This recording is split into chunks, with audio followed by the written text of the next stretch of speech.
to music and beyond. This is a podcast where I share stories related to music. And today I wanted to talk to you about this amazing event slash concert slash story, of the Rockin' 1000. So to give you some context, the Rockin' 1000 is the biggest rock band on earth. It's literally 1,000 musicians in a band playing some legendary rock songs globally. And they are from everywhere as well. But before they became a band, they were a a project with the goal of bringing their favorite band to their village. So, how did I discover this event and concert? It was a coincidence, honestly. Like one of my friends, he's an amazing drummer, and he was invited to play at the Rockin' 1000 of Paris at Stade de France this summer, like in June 2022. And before that, I never heard of this event. So I went there having no idea what this event was about or what was going to happen. All I heard was that there's going to be 1,000 musicians playing. So I went, and guys, it was the most beautiful rock concerts I've ever attended. It was an honor to rock and roll in general. So for me, it was like, oh, I'm going there to support my friend, to simply see my friend playing in that show. And also because it's at the Stadium of France, and it's one of the biggest stadiums in the world and one of the biggest places to host the most amazing events. Like, for example, now it's Metallica planning to play there in May. So for me to go to Stade de France was already such an insane thing. But then I sadly found myself at what I like to call rock and roll heaven. It was an amazing experience. And let me tell you how. Imagine you are at one of the biggest stadiums of the world, and imagine you see hundreds, maybe 250 drummers entering, and then 350 guitar players, 200 singers, literally hundreds of musicians playing different instruments, all entering to the stadium just like Olympics athletes. And the public that was welcoming them like legends. It was really such an awesome atmosphere. You look around and you see people wearing t-shirts of every band that comes to your mind. You had fans of Metallica, you had fans of Green Day, fans of Linkin Park, fans of every genre and subgenre of rock music, all in that stadium gathered from different ages. You see grandpas, you see parents, you see teenagers, adults, children, all of them there for one thing, to celebrate rock and roll. And it didn't matter what genre of rock you love. In that moment, you were there celebrating rock and roll, singing out loud all these songs, whether you really love them or not. You could be singing rock music songs and seeing in front of you 1,000 musicians playing these amazing songs. So this was like a tribute to rock and roll, an homage to it, and a celebration of it. And I was there, and you get goosebumps, You look around and you're like, oh my God, this is rock and roll heaven. So before this even became this mind-blowing band or event or concept, or whatever you want to call it, this was an idea of one guy. His name was Fabio Zafagnini. He was probably 37 years old when he had this crazy, really crazy idea of bringing his favorite band, the Foo Fighters, to his hometown, Cesena, it's a village in Italy. And he was like, I need to get their attention with something really crazy that never happened before. The idea was gather 1,000 musicians to play at the same time, at the same place, one song of the Foo Fighters, posted on the internet. The video should go viral to get the attention of Dave Grohl or one of the Foo Fighters members. And then they come to play at their village. This was the idea. This guy was not a musician or in a band or anything. Like he studied geology, and it was really just a dream. And he was crazy enough to have it, and but determined enough to make it work.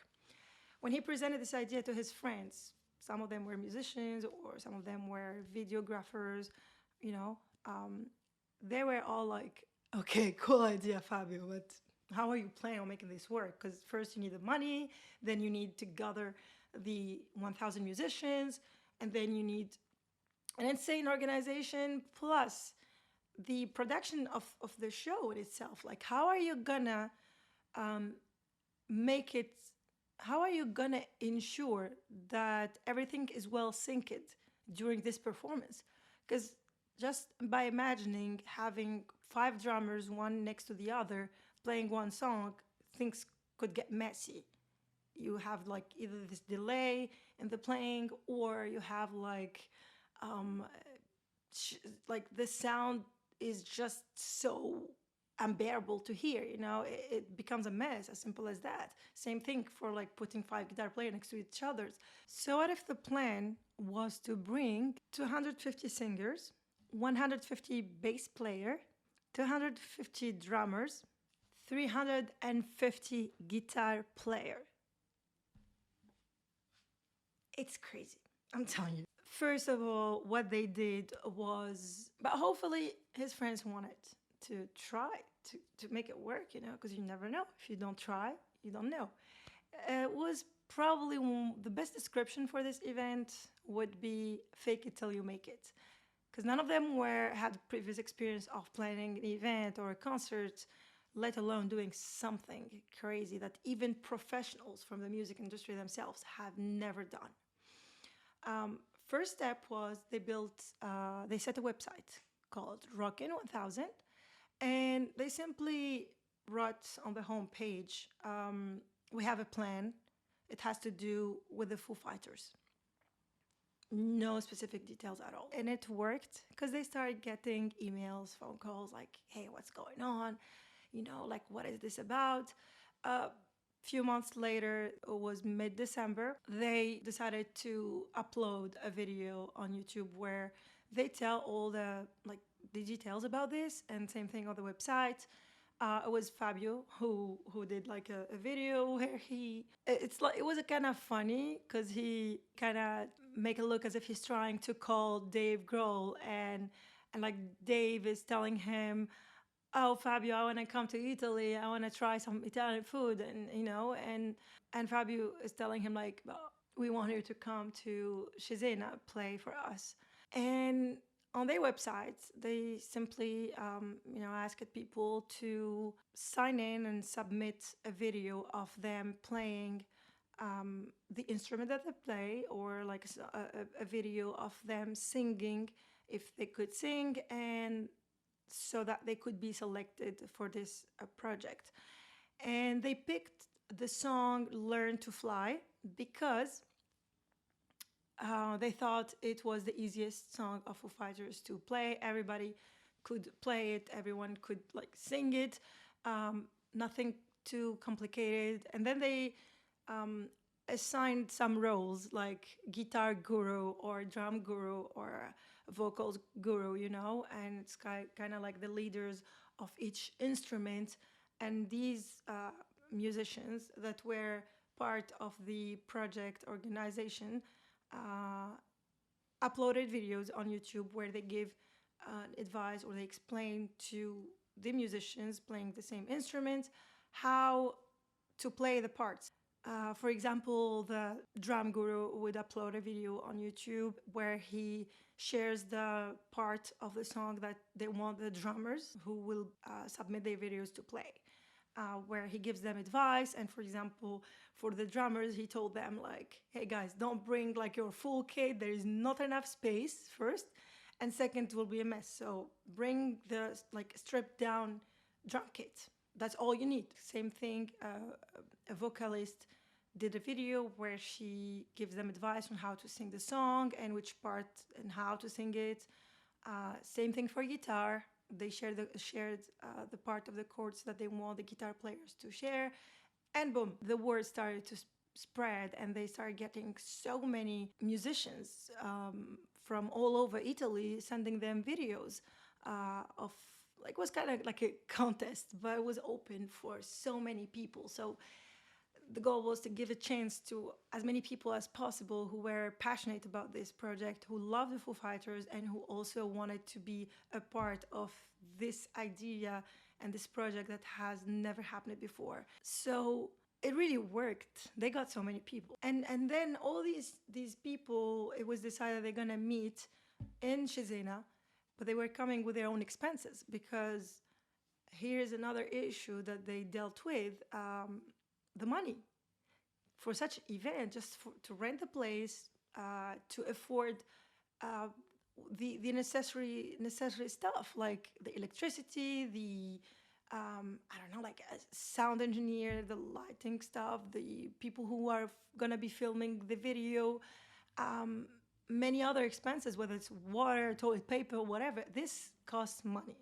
This idea is not something for free, and they estimated that they would need a budget of 40,000 euros. Now, all these people, they were not like rich or something, they were not sponsored. So they launched the crowdfunding campaign online. And in order to get the attention of people to help them raise money, they started a sort of marketing campaign online, you know. They produced a cartoon in their local dialect in Cesena, where they kind of make funny videos to promote for the event and to kind of entertain people so that they don't lose interest in this project, because this whole thing took more than a year in the making. And these videos were really fun, you know. Some of them would be like the organizer, Fabio, calling Dave Gold to say, so Dave, did you decide, are you gonna come? And Dave would just hang up the phone, you know. And they succeeded at raising some money, but they didn't raise the full 40,000 K, I believe. I hope I'm not wrong. I believe they couldn't, but which would present an issue for the other problem that they were facing, and I'm gonna tell you about. This was the sync problem. The sync problem. How are you gonna make sure that these 1,000 musicians were all playing in sync? That there was no messy that there was no mess, that this wouldn't turn into a shit show where everybody's doing whatever they want and it goes crazy. So the idea first was like, okay, we need the headphones for every musician, though, so that they could hear like this tick track, and then they know like when to play the note, the chords, or whatever. Except that they didn't really have the whole budget. They couldn't afford to get everybody headphones. So some of them were without headphones, and some of these were drummers. And when drummers are not in sync, it really, really goes messy. Just think about it. So they invented another idea, which was putting some sort of traffic lights, where like when the lights go like this 3 times, you start. When it goes 1 time, you stop. They put in so much effort into figuring out how to make this work, because there was no one to turn to in order to give you like a concrete idea of how to make this event work, because for the simple reason that this event never happened before. So imagine the sound engineers themselves have no clue how to make this work, because they never made an event like that. Organizers, musicians, nobody ever encountered such a task or such a challenge. So there was a lot of theories and guessing and just fake it till you make it, basically. So the people started coming to Cesena, these musicians that signed in online and submitted their videos. They were invited. They came with their own expenses. The people were simply believing in an idea. They were so excited. Some of them were introverts. Some of them were almost giving up on music. Some of them were just like, oh, I want to do something I've never done before. So to every one of them, these 1,000 musicians, there was a different reason for why they came. But there was one thing in common for everyone, which was making the Foo Fighters come to Shizena. And they had to set some rules, like basically a pact before starting. The organizer or the director of the event would tell them, do you agree that you're not gonna hit any note during the breaks and that you're only gonna play the notes that you are required to?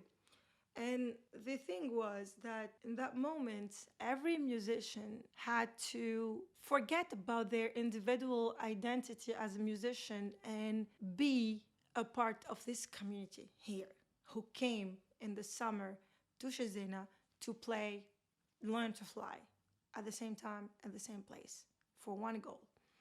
And so nobody had to kind of make it look like, oh, it's my show, or perform in a way to show off, or no. It was like, we're all gonna play at the same time, respecting each one's part and in sync, so that we could try to make this work. And it's crazy to think that you could really manage that amount of people, all with different personalities and different styles of playing. So when they started the rehearsals for like the first day, it went bad, it was messy as fuck. There were delays in the sound because they realized, oh, you couldn't place, for example, one drummer 40 meters away from the other. So they had to figure out which distance was optimal between each musician. They kept repeating, the rehearsals until it worked. And they got the most perfect sync they could get. And then they felt they were ready. But imagine all these people that came, they didn't know each other. And they were having fun there. They were getting to know each other. They were all there to celebrate music. And the day they decided to play the final version of the song all together, it was amazing. Everybody was happy, smiling.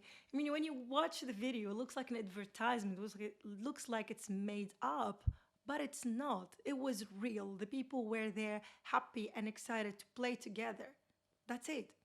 And they recorded the video and uploaded it to YouTube with a budget of 150 euros.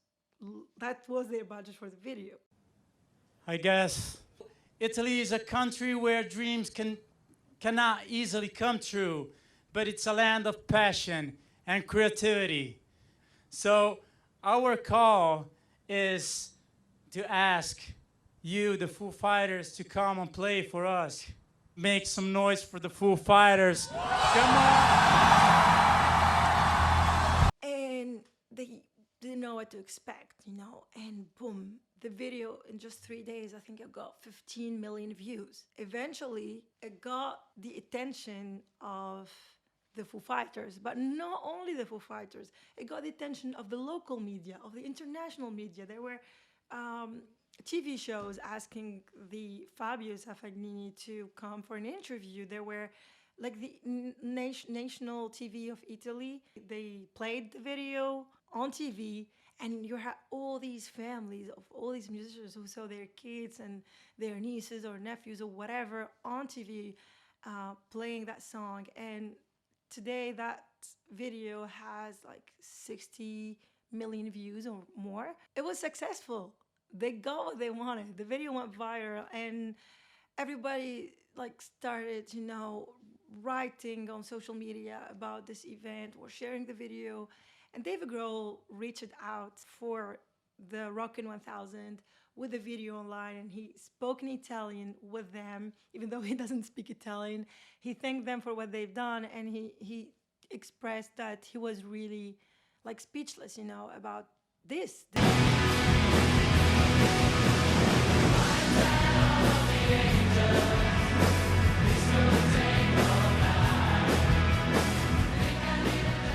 So this is the Rockin'1000. This is 1,000 musicians from all over Italy, and they came together to perform for you. And I asked you to come and do a gig in their city.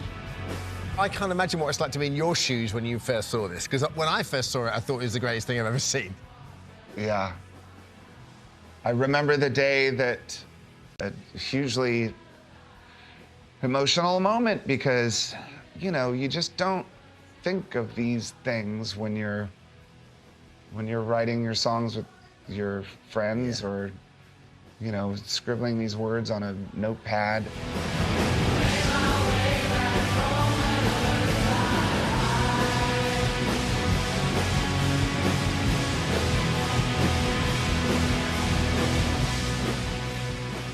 It's just joyous, Dave. Yeah. I mean, one of the cool things about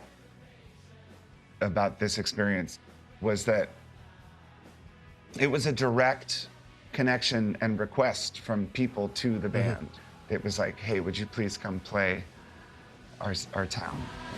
And they came, and they played in Cesena, and all these people from the Rockin'1000 were attending. And Fabio talked with Dave Grohl, and before they even come, they invited Fabio and his team to come to the U.S. and they met them. They met with the Foo Fighters, talked with Dave Grohl, and he told them, like, I got so many messages about that video, and I thought at first it was like some weird stuff, but then I went on and watched it, and he said, like, he started like getting emotional and crying watching it, because it really does give you goosebumps when you watch it.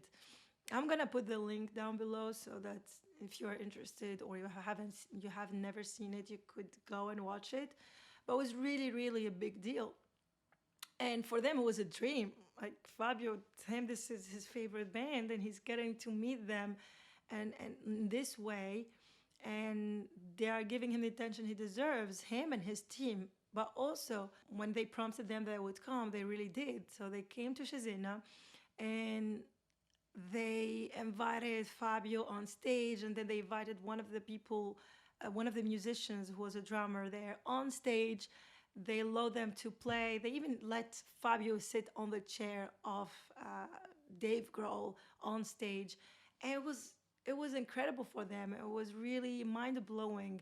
None of these Rockin' 1000 people ever thought that this would happen there, but dreams do come true. It kind of took my breath away.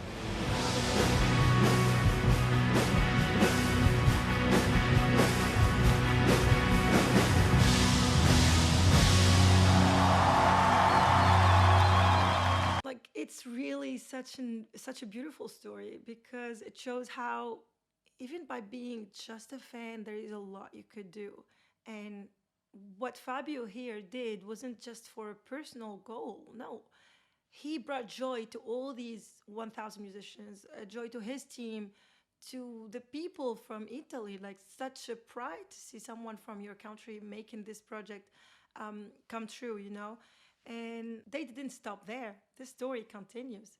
As after the success of this project, they kept getting so many messages and emails from people who played, and other people who were like, you guys gotta keep going with this shouldn't stop there, it's too good to just stop like that.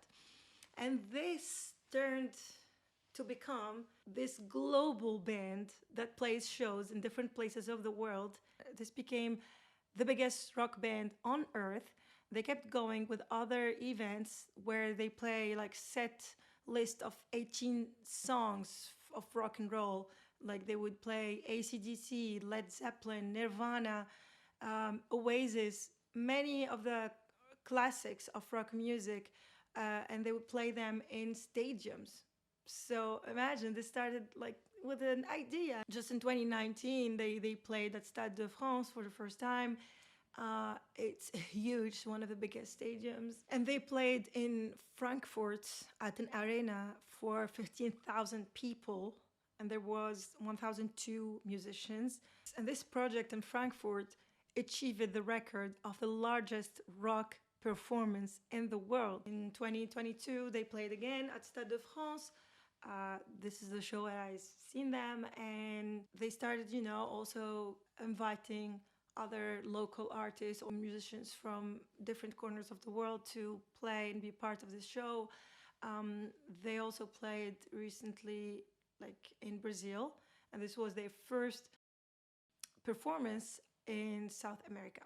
So this is the story of the Rockin' 1000, and I hope that if you don't know them or if you never heard of them, you go and check their video, Learn to Fly, and that you're gonna be interested in going to see them the next concert. It's really, really worth it. There's plenty of videos online about their performances, and also on Spotify you can find a whole playlist. They are sharing their live performances, and you're gonna see by yourself. It's really, really beautiful. To me, this story is really like was worth sharing here. I'm gonna upload this episode as on Spotify as well, and I'm actually thinking about uploading also all my other episodes of from this channel to Spotify, because not everybody has time to watch on YouTube. It's easier to just listen on Spotify. And yeah, and as someone whose favorite country is Italy, and it just makes me happy, because and also as a fan myself of music, seeing what fans are capable of doing, it's very inspiring, really. So I hope you like this episode. Thank you for watching or listening. I'm gonna share the Spotify link to my podcast in the description box. So thank you for watching or listening.